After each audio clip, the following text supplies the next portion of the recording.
বাড়ির মালিক যখন বের হবে অন্য কোনো কথা না বলে ইউবাল্লিগুকুমুস সালাম, সর্বপ্রথমে আগে আমার তরফ থেকে সালাম জানিয়ে দেবে। দেখেন আল্লাহর নবী জুলাইবিবকে পাঠালেন বিশাল এক অবস্থাশালীর বাড়িতে। এবার জুলাইবিব দরজায় গিয়ে আওয়াজ দেন, কই গো বাড়িতে আছেন? আমি জুলাইবিব আপনাদের দরজায় এসেছি। আনসারী আওয়াজ শুনে এবার তাড়াহুড়া করে বেরিয়ে আসলো। যখন এই সামনে হাজির হয়ে গেছি, জুলাইবিব যেন বলে, নগো আনসারী, আল্লাহর নবী আমাকে পাঠিয়েছেন এবং আল্লাহর নবী আপনাকে সালাম জানিয়েছে। আনসারীর কলিজা ভরে গেল, অন্তর ঠান্ডা হয়ে গেল। আমার নসিব, আমার কপাল যে আজকে আল্লাহর নবী আমার কাছে সালাম পাঠিয়েছেন। খুশি আটখানা হয়ে গেছে।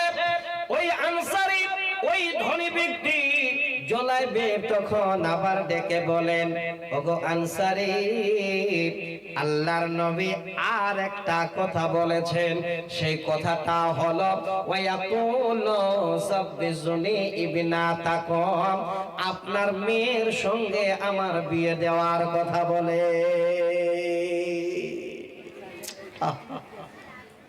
একদম নিম্নমানের লোক, চেহারাও ভালো নয়, কিন্তু পাঠিয়েছেন আল্লাহর নবী। আনসারী আর কোন রকমের দ্বিমত করতে না পেরে জুলাইবিবকে বলছে, বাবু একটু অপেক্ষা করো, আমি একটু আমার বেটির মার সঙ্গে পরামর্শ করি। এবার বাড়ি যাবার পরে বেটির মার সঙ্গে পরামর্শে বসেছে। ওই বাড়িতে সাবালিকা বেটি, সে কিন্তু আমার কান খুলে শুনছে আমার বাবা আল্লাহর নবীর সম্বন্ধে কি যেন আমার মাকে বলছেন। কান যেন খাড়া করে দিয়ে শুনছে। ওরে বোন, হে মা আমার শুনেন, আমি আপনাদের কেন শোনাই। ইহকাল কামিয়াব এবং পরকাল কামিয়াব যারা জীবনে করতে চান, কি হলো সুন্দর করে বিবির সামনে এবার বুঝিয়ে বলছেন, বিবি রে, জুলাইবিব এসেছে আল্লাহ রসুলের বার্তা নিয়ে। আল্লাহ রসুল আমাকে সালাম পাঠিয়েছেন, আর আমার যে মেয়ে আছে ওই মেয়ের সঙ্গে জুলাইবিবের বিয়ের কথা বলেছেন। তাই রে বিবি, তোমার কাছে একটু পরামর্শ জন্য নিতে চাই, বলো তাতে তুমি কি বলতে চাও। এবার আনসারীর বিবি চট করে মুখটা ভারী করে দিয়ে মুখটা ঘুরিয়ে নিয়ে বলেন, না না না গো স্বামী, এটা আমি কোনোদিন মেনে নিতে পারি না। স্বামী যান, কি করে মানবে আপনার ধারণা নাই যে জুলাইবিবের বংশের কোনো নাম নাই, জুলাইবিবের বাড়ির কোনো খাবার জোটে না, জুলাইবিবের গায়ে কোনোদিন ভালো জামা কাপড় উঠে না, জুলাইবিবের চেহারাও দেখতে যেন শিমলা রঙের। আর আপনার এত সুন্দর মেয়ে কি করে এই রকমের একটা ছেলের হাতে তুলে দিতে চান? না না, যান তাড়াতাড়ি করে জুলাইবিবকে ফেরত পাঠা। মাগো, কোরআন শুনতে এসেছেন, হাদিস শুনতে এসেছেন, এবার শুনেন, আপনাদের কলিজা ঠান্ডা হয়ে যাবে যদি এই রকমের ঘরে আপনারও বেটি থাকে। ওই বেটি তখন তাড়াহুড়া করে ছটপট করে চলে আসছে মা বাবার কাছে। আসছে কেন? ওই বেটি তাড়াতাড়ি করে এবার এসে মার সামনে দাঁড়িয়ে গিয়ে বলেন, মা আতারুদ্দুনা ইলা রাসূলিল্লাহি সাল্লাল্লাহু আলাইহি ওয়াসাল্লাম ওয়া আমরুহু ইদফাউনি ইলা রাসূলিল্লাহি সাল্লাল্লাহু আলাইহি ওয়াসাল্লাম ফা ইন্নাহু লা ইউযায়্যুনি। হে আম্মা, দেখেন মেয়ে যেন মাকে জ্ঞান দিচ্ছেন, হে মা, আপনি কি আল্লাহ রসুলের কথাটাকে ফেরত পাঠাতে চান? না না না গো মা, আমাকে আপনি আল্লাহ রসুলের কথার উপরে ছেড়ে দিন, অর্থাৎ আমার বিয়ে জুলাইবিবের সঙ্গে দেওয়ার ব্যবস্থা করো। আল্লাহু আকবার। মেয়ে মাকে গিয়ে বুঝাচ্ছে, মা তো মেয়ের সামনে আর কোনো কথা বলতে পারে না। মেয়েটা কত বড় জ্ঞানী, কত বড় পণ্ডিত, দেখেন মাকে এবার কোরআন শুনিয়ে সান্ত্বনা দিচ্ছে। কি সান্ত্বনা!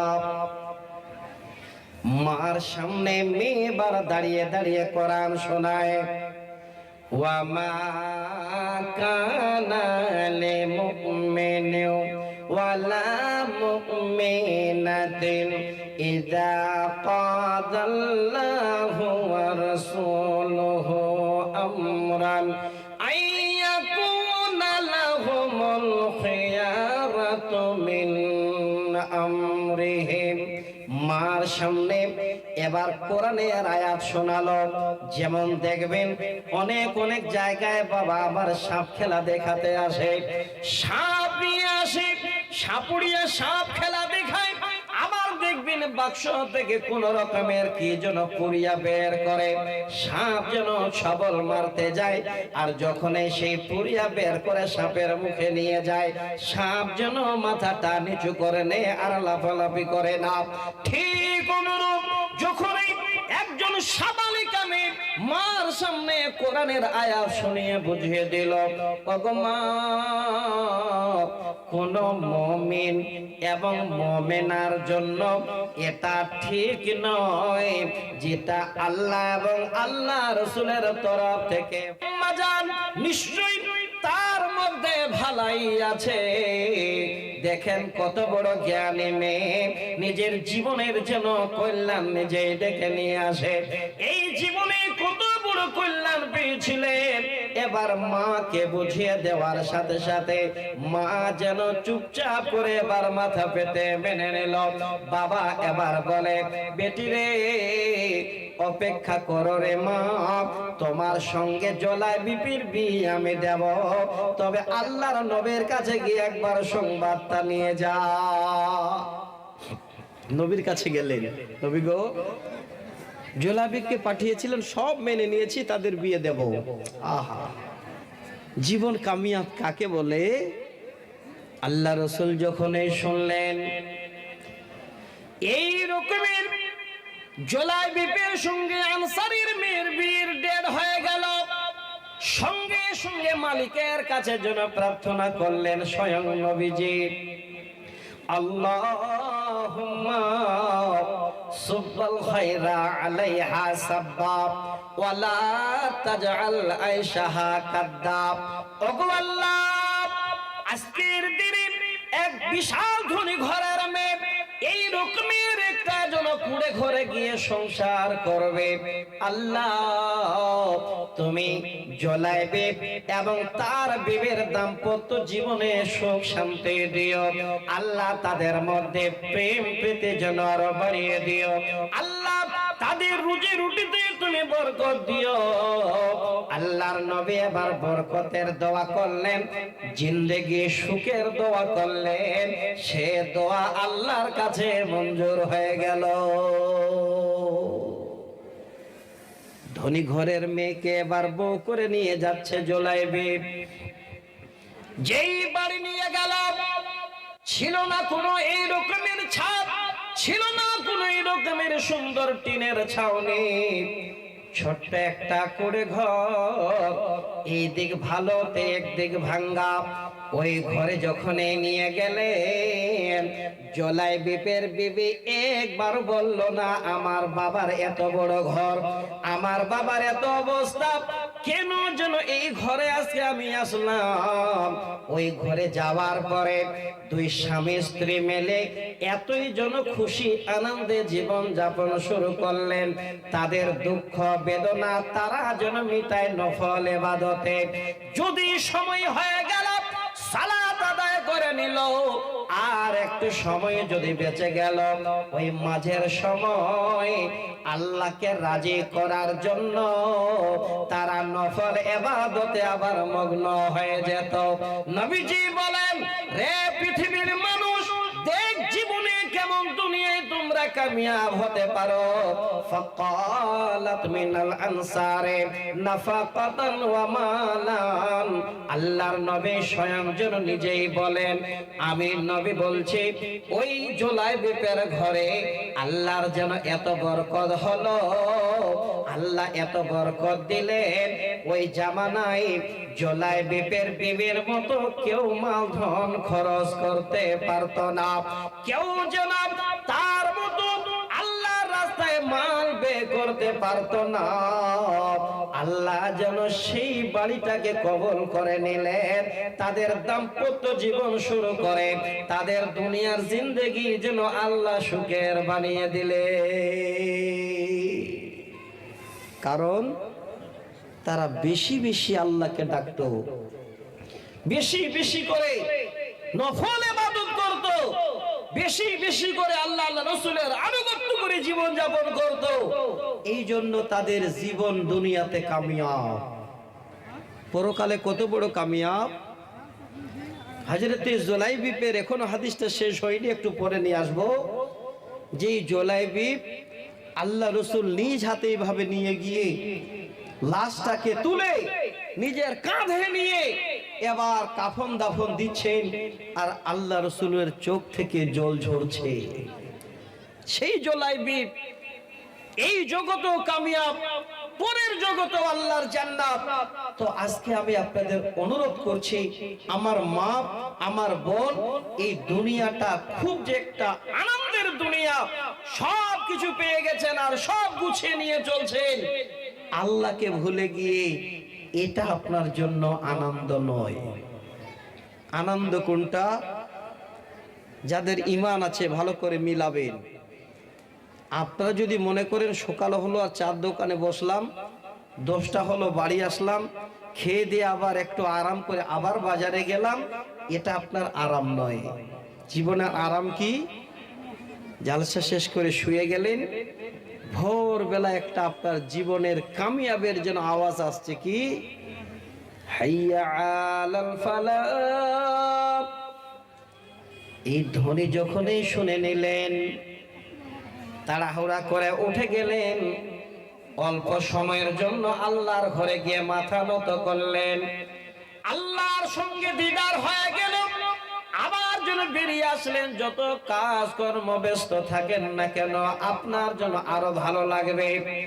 আবার অপেক্ষা করেন আল্লাহ কখন জোহরের সময় মুয়াজ্জিন আবার আওয়াজ দেবে, ওই আওয়াজ শুনে আবার তোমার ঘরে তোমার সঙ্গে মোলাকাত করতে যাব।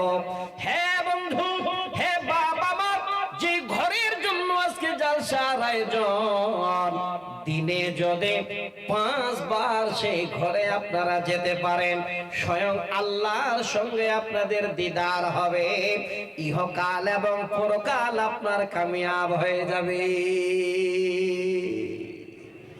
হাতছাড়া করিয়েন না। নামাজ, নামাজ, সালাত, এটা হলো জীবনের সব থেকে মেন পুঁজি। যদি আপনার নামাজ ভালো হয়ে গেল, তাহলে কিয়ামতের দিনে আল্লাহর কাছে আপনি পার পেয়ে যাবেন। আর যদি নামাজ আপনার ভালো না হয়, তাহলে কিয়ামতের দিনে প্রথমেই ধরা পড়ে যাবেন। অতএব আমি অনুরোধ করব, নিজের জীবনটাকে দাম্পত্য জীবনে পৌঁছার পরে স্বামী এবং স্ত্রী উভয় মিলে আল্লাহকে রাজি করার জন্য, ইবাদতের জন্য তৈরি হন। জীবন কামিয়াব হয়ে যাবে, বাড়িতে ঘরে কোনোদিন অভাব থাকবে না। আমার বাপেরা, হে আমার ভাইরা, আজকে আপনারা সকলে এখানে বসে আছেন। একটা হাদিস শোনাচ্ছি, দ্বিতীয় একটা আয়াত পড়েছিলাম, যে সূরাটা আপনারা জানেন, এই সূরার তাফসীর করতে গেলে মানুষ যেন আরো খুশিতে আটকানো হয়ে যায় যে আল্লাহ পাক রব্বুল আলামিন নবীর উপরে কত রাজি হয়েছিলেন। যে সূরাটার নাম হলো সূরা দুহা। একটি আয়াত পড়েছি, কি? ওয়া আম্মাস-সাইলা ফালা তানহার। আল্লাহ বলেন, বান্দারে, তোর জীবনের যদি কামিয়াব চাস, এই আয়াতটাকে একবার ফলো করে চলবে। কি বলেন আল্লাহ? আল্লাহ বলেন, বান্দা, যদি তোমার কাছে কেউ সে হাত বাড়িয়ে দেয়, কোনদিন তাদের হাতকে তুমি খালি হাত ফেরত দিও না। এবার দেখা গেল আপনার কাছে পয়সা নাই, দেবার কোনো ব্যবস্থা নাই, মুখ দিয়ে ধমক দিয়ে যেন আপনি ভাগিয়ে দেবেন না। নবীজি বলেন, যদি কিছুই দেওয়ার না থাকে রে উম্মত, বেকালেমাতিন তাইয়্যিবা, মুখের মিষ্টি কথা বলে তুমি বিদায় দাও। আর বলো, ভাই রে, মারে আমার ঘরে তুমি চাইতে এসেছো, আল্লাহ আমার ঘরটাতে যেন রুজি থেকে খালি করে রেখেছেন, আজকে আমার দেওয়ার মতো কিছুই নাই রে মা, নাই রে বাপ। অন্য দিনে আল্লাহ যদি আমাকে দেওয়ার শক্তি দেয়, তুমি আসবে, তোমাকে সেদিন একটু আরো বেশি করে দেব। এইভাবে বুঝিয়ে যদি দিতে পারে, আপনি যেন জীবনে কামিয়াব হয়ে যাবেন। আর যদি ধমকিয়ে দিয়ে দেন, আল্লাহ যদি নারাজ হয়ে যায়, আপনার দোতলা বিল্ডিং যেখানে আপনি শুইতেন, মানুষকে দেখতেন, আল্লাহ ইচ্ছে করলে ওই দোতলার উপরের মানুষটাকে একটা কুড়ে ঘরেও যেন সে তার জন্য ঘর বানিয়ে দিতে পারে। পারে না? একদম প্র্যাকটিক্যাল ফিল্ডে আপনাদের কাছে বলছি, বেশি দূরের নয়, বেশি সময়ের নয়, আজকে রাতের ঘটনা। আমাদের বক্তা জগতে একজন নামি দামি বক্তা ছিলেন 24 পরগনার। গত রাত্রিতে আমি 24 পরগনা ছিলাম। শুধু কালে আমার জাহাঙ্গীর ভাইয়ের কথাটাকে রক্ষা করার জন্য 16 ঘন্টা ধরে আপনাদের কাছে আসলাম। সে কোথায় শিয়ালদা থেকে আরো 72-73 কিলোমিটার দূরে, তাহলে ছুটে চলে আসলাম। তো আজকের এই রাতের কথাটা শোনাচ্ছি আমাদের এক বন্ধু। কালকে যেন কথাটা বলছে, তাকাচ্ছি তো চোখের জল আসছে, চেহারাটাও খারাপ হয়ে গেছে। আমাকে বলছে, নুরুল ভাই, সর্বমোট আমার 60-70 লাখ টাকার ব্যবসা ছিল, শাহানশাহ দোতলা বাড়ি ছিল, সুন্দর দামি গাড়ি ছিল, আমি সেই গাড়িতে উঠেছি। মুজাফফর বিন মহসিন, আমি আর উনি ইসলামপুরে জালসা করে ওনার গাড়িতে আমি সরাসরি এসেছি গাজল পর্যন্ত। বলছে ওই গাড়িটাও আজকে আমার থানায়। বাড়ি খবর দিল আমাকে যে একটাও আমার নেই, সব নিঃস্ব হয়ে গেছে। বর্তমানে এই রকমের একটা বাগানে একটা জায়গা ভাড়া নিয়ে একটা কুড়ে ঘর বানিয়ে সেখানে জীবন যাপন করছে। আর ওই জায়গাটাতে মানে ফুলের গাছ এবার চারাচ্ছে, সেখান থেকে কিছু রুজি রুটি হচ্ছে আর জীবন যাপন করছে। আফসোস লাগলো। দুপুরবেলায় আবার ফোন করেছেন, নুরুল ভাই কোথায় পৌঁছালেন? আমরা আলেম ওলামারা জানি, আমি নাম বলছি না। একটু আগেই নাজমি সাহেবের সঙ্গেও কথা হচ্ছিল। তো আজকে যেন আমি প্র্যাকটিক্যাল ফিল্ডে দেখতে পেলাম যে আল্লাহ, তোমার হাতে এত বড় ক্ষমতা আছে, যারা রাজপ্রাসাদে শুয়ে থাকে, তুমি ইচ্ছা করলে আজকে যদি রাজপ্রাসাদে, তো কালকে তুমি আবার কুড়ে ঘরেও তুমি তাকে বাস করাতে পারো। আল্লাহ সব করতে পারেন। তা আমি অনুরোধ করছি আপনাদের, ছোট্ট করে একটা হাদিস শুনিন, আপনাদের সামনে আমি তুলে দিচ্ছি। আল্লাহর রসুল এই হাদিসটাকে, তিনার আল্লাহ রসুলের স্ত্রী হযরত আয়েশা হাদিসটাকে বর্ণনা দিচ্ছেন। আর এই আয়াতের তাফসীর হিসাবে আল্লাহ বলছেন, বান্দা যদি কেউ চায় তাহলে খালি হাতে ফেরত দিও না। যদি কিছুই না দিতে পারো, মুখের কথাটা মিষ্টি করে বলে বিদায় দিও। মা জননী গো, খুব ভালো করে শুনবেন। আজকে আপনাদের একটাও এরকম বাড়ি নেই যে এত বড় নিঃস্ব পৃথিবীর বুকে আপনাদের এই গ্রামের মধ্যে কেউ আছে। ওই ঘরটা কার ছিল? স্বয়ং আল্লাহ রসুলের ঘর। যে ঘরটা ছিল হযরত আয়েশা, একদম সহিহ বুখারীর হাদিস। আম্মা জান আয়েশা বলেন, ক্বালাত دخلت علي امرأة معها ابنتان لها تسأل فلم تجد عندي شيئا غير تمرة بواحدة আল্লাহর নবীর স্ত্রী হযরত আয়েশা হাদিসটা বর্ণনা দেন, একদিন আমার ঘরের দরজায় একজন মা তার ছোট ছোট দুটো বেটিকে সঙ্গে করে নিয়ে হায়রে ক্ষুধার জ্বালা আমার ঘরের দরজায় এসে এবার হাত বাড়িয়ে দিয়েছে। আম্মা জান আয়েশা, কিছু আছে একটু থাকলে দেন গো, আপনার দরজায় হাত বাড়িয়েছি। আহা, হযরত আয়েশা আওয়াজ শুনতে পেলেন, তাড়াহুড়া করে বেরিয়ে আসেন, দেখেন দরজায় দুই বেটি আর মা।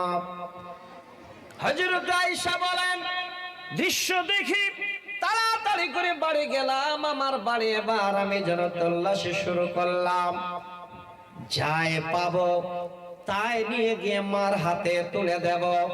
হযরত আয়েশা বলেন, ফালাম তাজিদ ইনদি শাইয়া গায়রা তামারাতিন ওয়াহিদাতিন, আমার ঘরে দেবার মতো কিছুই পাওয়া গেল না, একটি খুরমা খেজুর ছাড়া আমার ঘরে আর অন্য কিছুই ছিল না।